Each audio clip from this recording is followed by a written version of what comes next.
Oke, ayo kita bedah gimana sih caranya semua gadget kita bisa ngobrol satu sama lain. Kuncinya ada di beberapa perangkat keras penting, dan masing-masing punya tugas khusus.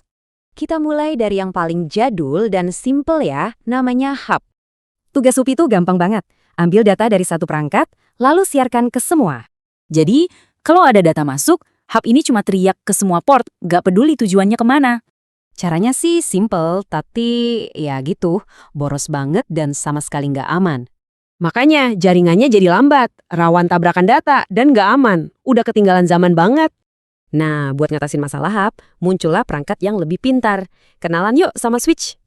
Terus, apa sih yang bikin Switch ini jauh lebih canggih? Dia bisa belajar dan ngarahin data. Intinya begini, kalau hub itu teriak ke semua orang, Switch itu berbisik langsung ke tujuannya. Senjata rahasianya, Switch bikin tabel khusus buat nyatet siapa aja yang nyambung di port mana. Waktu pertama kali nyala, tabelnya ini kosong melompong. Jadi, kerjanya masih mirip hub. Tapi, begitu ada data lewat, Switch langsung belajar.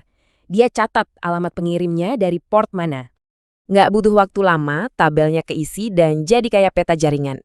Nah, ini kuncinya. Karena data dikirim ke tujuan yang tepat, bandwidth jadi hemat, dan jaringan jauh lebih aman. Oke, tapi gimana kalau kita mau nyambung ke perangkat di jaringan lain? Misalnya, ke internet. Nah, disinilah tugasnya router. Anggap aja dia ini gerbang utama jaringan lokal kita. Bedanya gini, Switch pakai alamat MAC buat di jaringan lokal. Router pakai alamat IP buat di internet. Jadi, gampangnya Switch itu buat urusan lokal, di dalam satu jaringan. Router itu buat keluar. Oke, sekarang kita coba lihat gambaran besarnya dari dulu sampai sekarang ya. Jadi kita udah berevolusi dari perangkat bodoh yang cuma bisa mengulang ke perangkat super pintar. Jadi perubahan dari sistem teriak ke sistem antar langsung inilah yang bikin internet kita ngebut 3 perangkat. Masing-masing punya peran penting buat nyambungin kita semua ke seluruh dunia.